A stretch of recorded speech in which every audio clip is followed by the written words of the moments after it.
YCP నాయకుడు బోరుగడ్డ అని నేనో లేదు జనసేన వాళ్ళు చెప్పలా, స్వయంగా మీ వైఎస్ఆర్సీపీ సంబంధించిన సాక్షి టీవీ అను మీ నాయకులే చెప్పారు.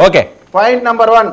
రెండోది, ఇప్పుడు అతను వర్రా రవీంద్రారెడ్డి అనే అవతడు అసలు సచ్చీలుడు, పాపం ఎవరిని ఒక మాట కూడా ఏం తిట్టలేదు, చాలా బుద్ధిమంతుడు, నోట్లో ఏలి పెడితే చీకటం తప్ప ఏం చేత కాదు. అతను అన్యాయంగా తీసుకెళ్లి కొట్టి పోలీస్ స్టేషన్ లో తప్పుడు కేసు పెట్టారు. అదే కదా వెంకటరెడ్డి గారు చెప్పదలుచుకున్నది.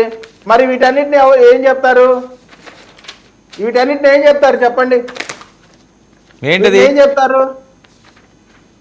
ఏంటది? వెంకటరెడ్డి అన్నకి చెమటలు పట్టించిందంటే దాని సత్తా మామూలుగా ఉండదు. ఇంతకీ చెమటలు ఏ డాష్ లో పెట్టినది వెంకటరెడ్డి, కారుమూరి బ్రో, జాగ్రత్త బ్రో ఇలాంటి వాళ్ళతో. వెంకటరెడ్డికి చెమటలు పట్టించిన జనసేన వీర మహిళ. టీడీపీ ఫోన్ స్టార్ ఆత్మహత్యాయత్నం, చంద్రబాబు జైలుకి వెళ్ళడం, స్వాతిరెడ్డి మనస్తాపం. ఏంటండి ఇవన్నీ? వర్రా రవీంద్ర మీ అమాయకుడు అసలు ఏమి తప్పు తెలియని అమాయకుడు పెట్టినటువంటి పోస్టులే. మన దగ్గర చెప్తే కొంచెం జనాలు ఇది నిజమని అనుకునే ప్రయత్నం అన్న చేయాలా.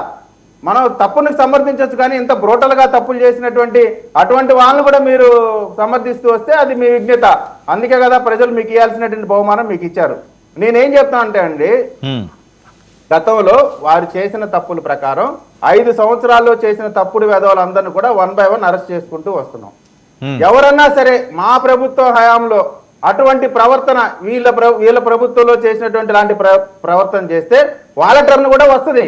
1 by 1 అందరికీ తప్పు చేసిన అందరికీ టర్న్ వస్తుంది. దాంట్లో ఎవరేం ఆశ్చర్యపడాల్సిన అవసరం లేదు, బాధపడాల్సిన. మీలాగా మేము దున్నపోతు మీద వాన పడ్డట్టు నోట్లో నుంచి ఒక్క మాట కూడా రాకుండా ఎంత తప్పుడు మాటలు మాట్లాడినా సరే ప్రభుత్వం స్పందించుకున్నటువంటి పరిస్థితి మా దగ్గర లేదు.